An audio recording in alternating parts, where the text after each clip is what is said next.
Namaskar and welcome to Kundaliconsult. A lot of you go to astrologers to ask for solutions to various problems, and 99% of the astrologers come back and give you certain remedies. Try and do them. Sometimes it works, sometimes it doesn't. Well, real astrology is not really about remedies. From today, I will start a series in which I will explain a role of each graha in your horoscope. One particular aspect that you can find out about a graha in your horoscope without even going to astrology. And what I'm going to tell you is basically something which has not been written about in books for budding astrologers. You would not find these written in any books. Nevertheless, this would work 100% in any horoscope. So for people, all you need to know is just your Lagna chart. I repeat, your Lagna chart and not your Rashi chart. Find out where the planet is, follow this video, and you'll get an answer about a major aspect of your life. But before that, an update from my last video, which was on coronavirus. Now, though I had said that the overall situation about coronavirus is going to continue in some form or the other till September end, there were some important dates or milestone dates, as I said in that video. Number one was around 23rd of March, when the spread was supposed to come under some kind of control. And then from first week of April, where the bigness of problem is slowly supposed to reduce. Now, a lot of you have come back and said, well, from 23rd of April, actually the cases have gone and increased. So it has not worked. Well, two submissions. Number one, the chart and the planetary movements are always correct. Sometimes it's the astrologer who makes mistakes in interpretation. But in this case, so far, I will still stick my neck out and stick to the predictions that I made. So what happened about the spread from 23rd of March? Well, think about a little bit. This coronavirus shows its symptoms, or people get into the disease, a so-called disease associated with coronavirus, roughly in 10 to 14 days time from actually getting infected. Which means that if the spread has slowly started coming under control from 23rd of March onwards, then you would get to start see the result from somewhere around 3rd, 4th of April, or maybe 7th, 8th of April to be sure. And if from 30th of March, the bigness of the problem would seem to come slowly under control by the health systems, by various governments, then you would begin to see that effect from somewhere around middle of April, after 15th of April. Why? Because this disease has a lag period of 15 days from the trigger point. Now I want to share a screen with you from an interesting data from a website called World Meter, which tracks a lot of statistics given by government at any point in time. And what I'm going to pick up is the statistics on coronavirus growth, the new cases globally, as on about an hour back from when I'm recording now. That is around 3 o'clock, 3:10, today's 7th of April. I'll just share the screen with you. Well, this is what you would see in terms of the daily cases worldwide, which they have been tracking from around February 12th.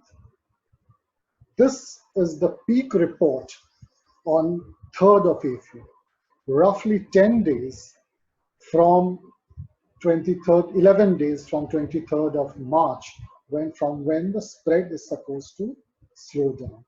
Look at the falling graph from there in last 4 days. So give it some time.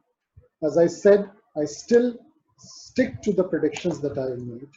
And maybe we'll speak about it next time in my next video. Well, coming to today's topic. Today I've picked up the story of Moon. Moon, why? Because today is Purnima. So I thought I will start with Moon. Now, there are a lot of kings and queens of YouTube video who would give various uh, videos about what happens if your moon is weak, what you should do, what you would feel in your life, how to strengthen your moon, and it goes on and on like that. I'll give you only one aspect of moon which you can check in your horoscope without going to any astrologer, and it would work 100%. That's my guarantee. So all you need to look at is where is moon placed in your Lagna chart. Just this information. Where is moon placed in your Lagna chart? So let me start about moon. The interesting part about Indian mythology, Indian literature is that sages over thousands of years ago have wrote a story of mythology. Now, the beauty of that storytelling is that you can tell that story to a small kid, while as a bedtime story, he would enjoy. You can derive some astrological aspects from it, and if they are applied properly and properly interpreted, you would get definite astrological answers to it, some of the problems or interpretations in your horoscope, how to see your future. And third, of course, is for the learned and sages who could derive some meaning of life about it. So let's start with the story of Moon. Now, the story of Moon, which I'm going to relate to you today, a lot of you have heard it or seen it, heard it from your various grandfathers and grandmothers in your family, or read in some mythological books, or even seen in some of the series. But what I'm going to tell you is from this classical literature. Now, Moon was married to 27 daughters of Daksh Prajapati. Who is Daksh Prajapati? He is the son of Lord Brahma. Lord Brahma gave him the administrative power to rule the world, to start the world, so as to say. So Prajapati Daksh had 27 daughters, and after them actually are the 27 nakshatras in astrology. And Moon was married to all the 27 daughters of Daksh Prajapati. However, Moon was partial to one, and that was Rohini. Why?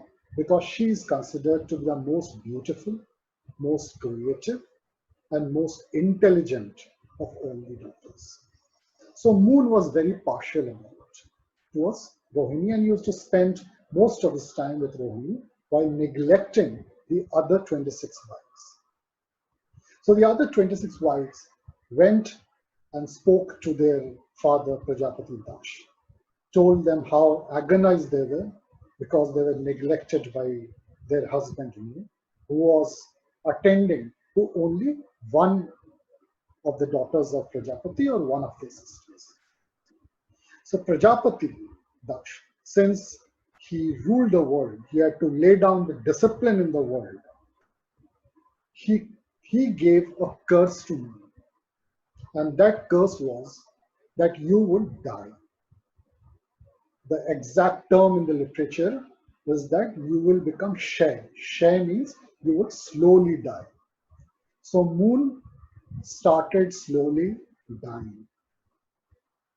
Now, when Moon started dying, obviously Moon's father, the Rishi, and his Rishi mother, then rest of the world, they were not happy about it. And it also dawned on the other 26 sisters that if Moon was not there, then they would become widow.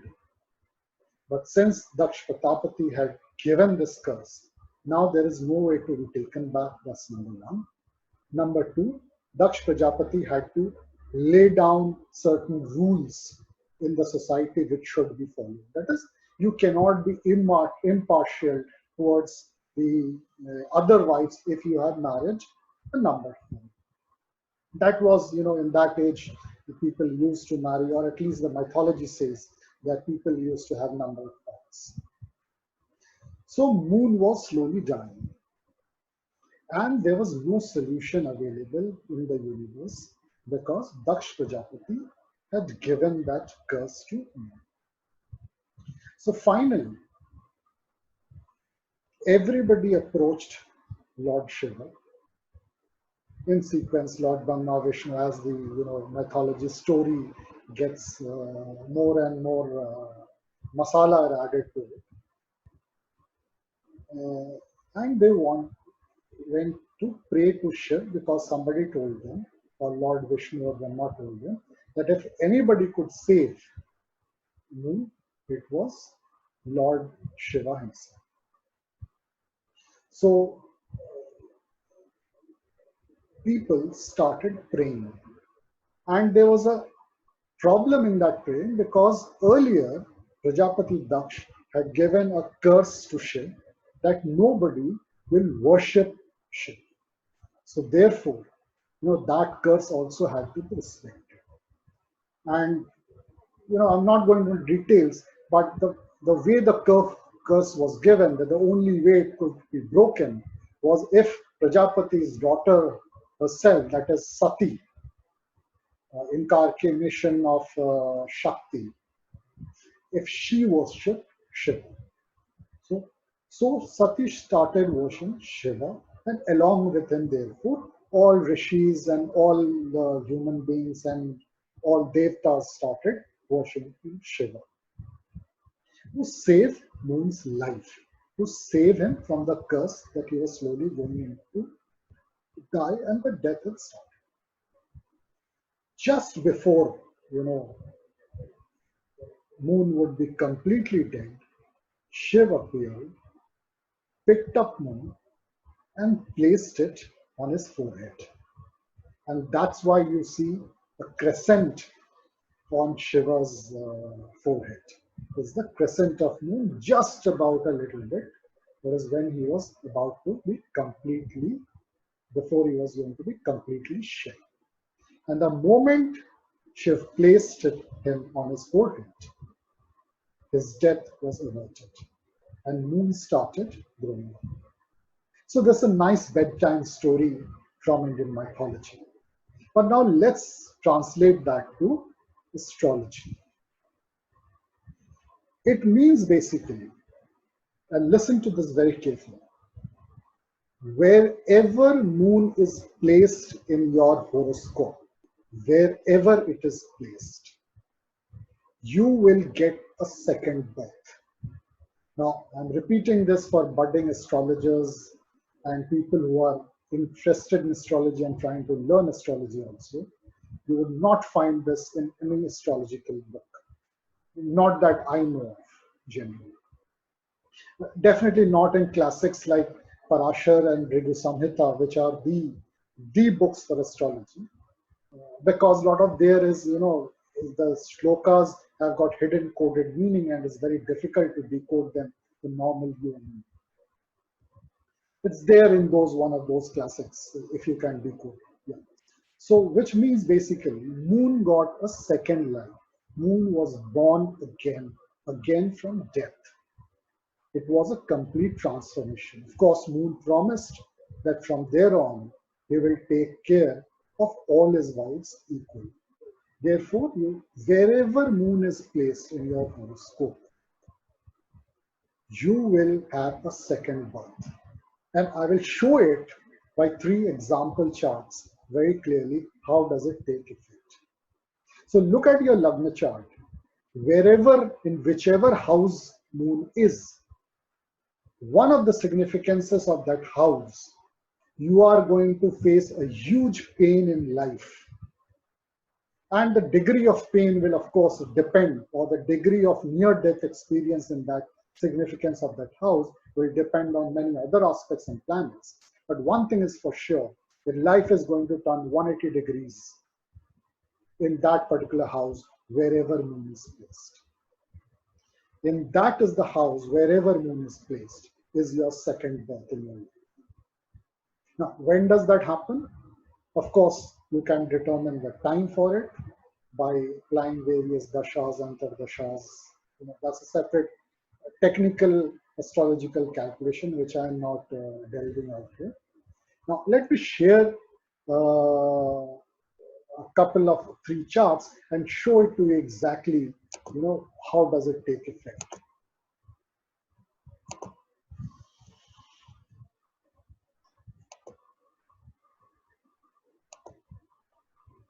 Yeah, this is horoscope of Steve Jobs.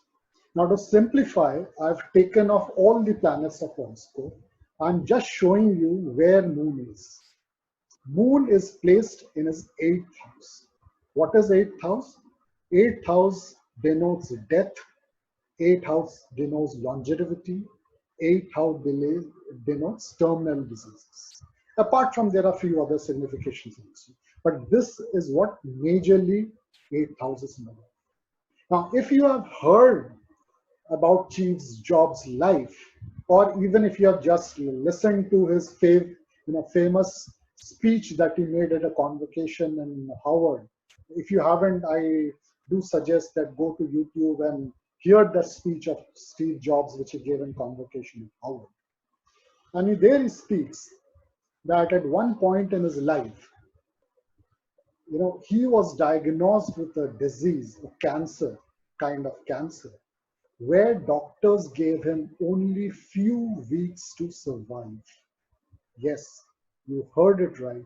The top doctors gave him few weeks to survive.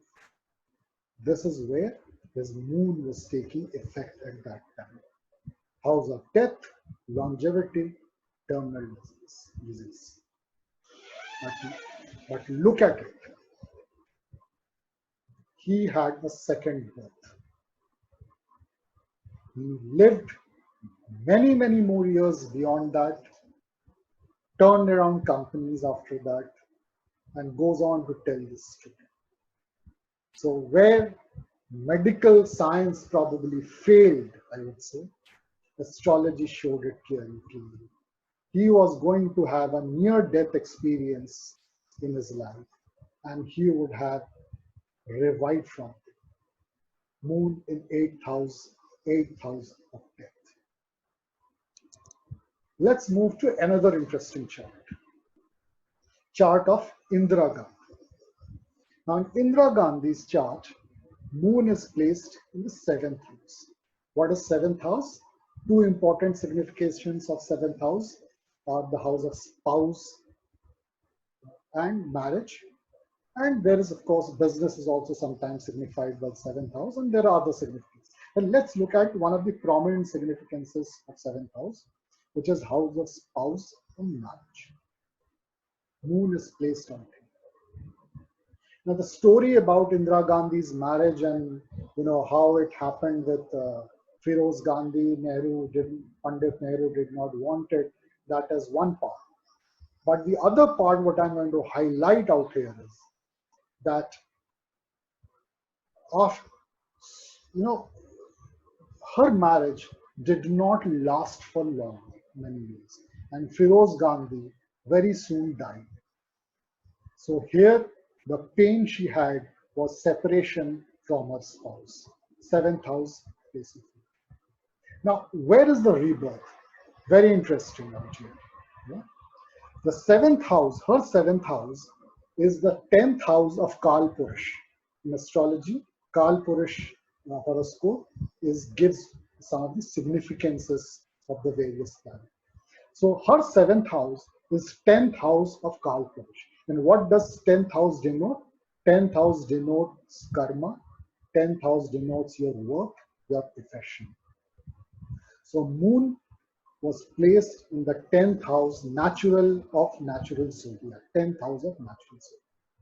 So after her spouse's death or separation, she started entering into politics, very soon became the president of Indian National Congress, split the National Congress, and went on to become the first woman prime minister. See the effect of moon taking place, effect of moon in her horoscope, seventh house.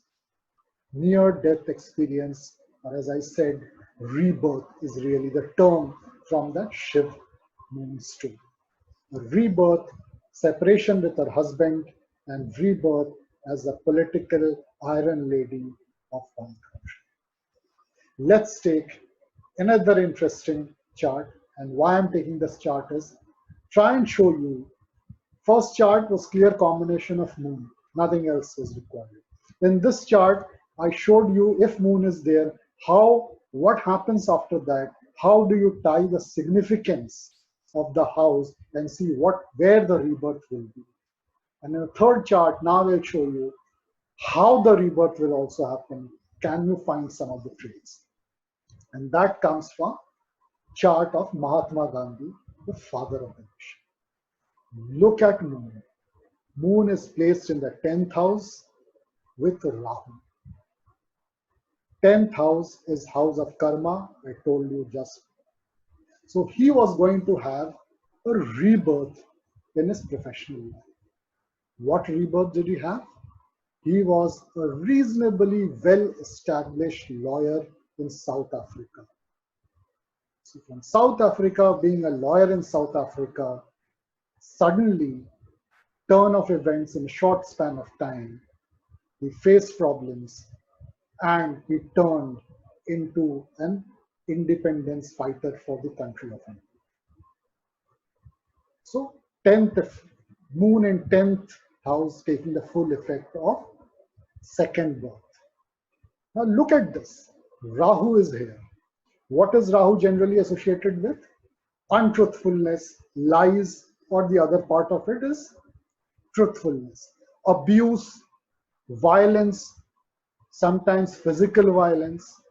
Now, recollect the events which led Mahatma Gandhi to become from a lawyer to an freedom fighter, and what method did he give to the world.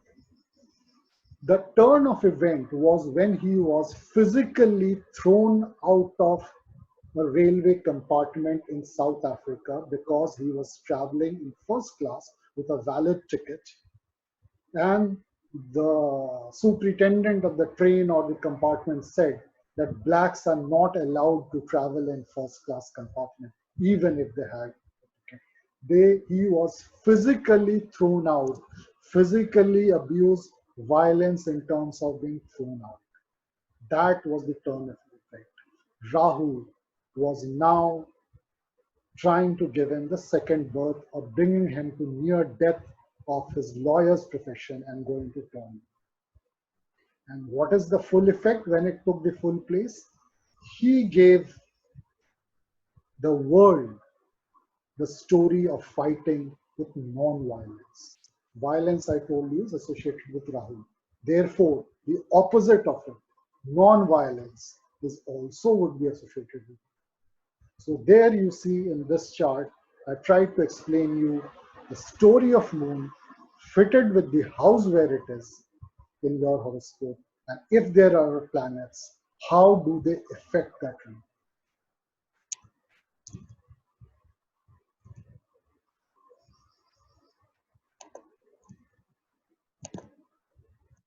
So I hope now you would look into your Lagna chart and find out where is moon placed.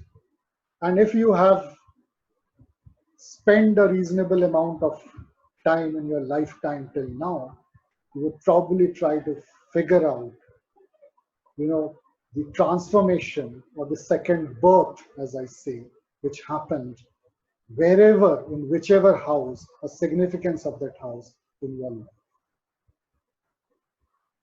I hope this video has been interesting.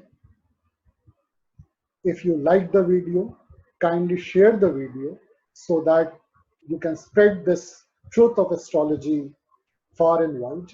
and subscribe to this channel so that whenever my next video comes up, you are going to learn something which you can look in your horoscope and apply and see the long-term effect in your life without even going to an astrology. Because some of these things which I'm going to tell in my subsequent videos on each graha,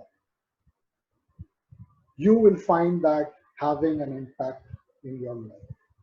Thank you. Thank you for watching.